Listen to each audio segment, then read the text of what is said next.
आराम गाहे खाके रसूले আরবি হ্যাঁ। লম্বা কবিতা গেলাম না, সময় হাতে কম। রাসূলুল্লাহ রওজার মাটির দাম বয়ান করতেছে, বলে তোমার নবীর রওজা যে মাটিতে ঘুমাইছে এই মাটি এক পাল্লায় রাখবা, আর জান্নাত জান্নাতুল ফিরদাউস আরেক পাল্লায় রাখবা।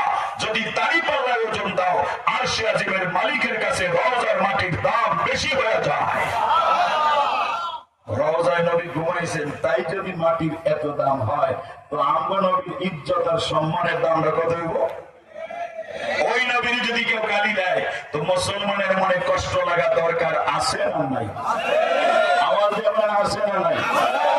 শুধু কি বলে আমার কালামের দরকার না, আপনাদেরও দরকার।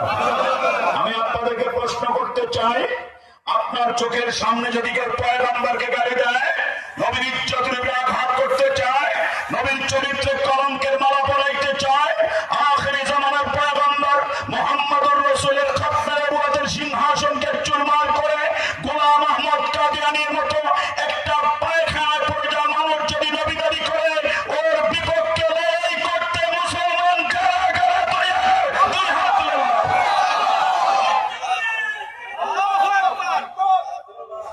সাহায্য করার মালিককে আর আমার দেবকে। কোন মুসলমান যতক্ষণ পর্যন্ত মুহাম্মদুর রাসূলুল্লাহ সাল্লাল্লাহু আলাইহি ওয়াসাল্লামকে নিজের জীবনের চাইতে বেশি ভালোবাসতে না পারবে, মুমিন হতে পারে না। এজন্য আগামী কালকের খাতনা নবুয়তের প্রোগ্রাম, এটা পীর সাহেব মধুপুর আব্দুল হামিদের একার প্রোগ্রাম নয়, এটা আমার মুসলিম জনতার প্রত্যেকের প্রোগ্রাম। কারণ রাসূল আকরাম সাল্লাল্লাহু আলাইহি ওয়াসাল্লাম সর্বশেষ নবী। কোরআন বলছে, রাসূল বলেন আনা খাতামুন নবিয়্যিন লা নবিয়্যা বাদি, আমি শেষ নবী, আমার পরে আর কোন নবী হবে না। রাসূল বলেন আমার পরে যদি কেউ নবী হইতো লাকানা ওমর, ওমর নবী হইতো, কিন্তু না, ওমর তো নবী হবে না, কারণ আমার পরে আর কোন নবী নাই। আমার বন্ধু, আমি আপনাদেরকে প্রশ্ন করতে চাই, রাসূলুল্লাহর ইজ্জতের মাসআলায় যদি তোমার আমার জানটা আল্লাহর নবীর ইজ্জতের জন্য কোরবান করতে হয়, নিজের জীবন দিয়ে নবীর ইজ্জত রক্ষা করতে কেন কেন তৈরি আছি? দুই হাত তুলে আল্লাহু আকবার।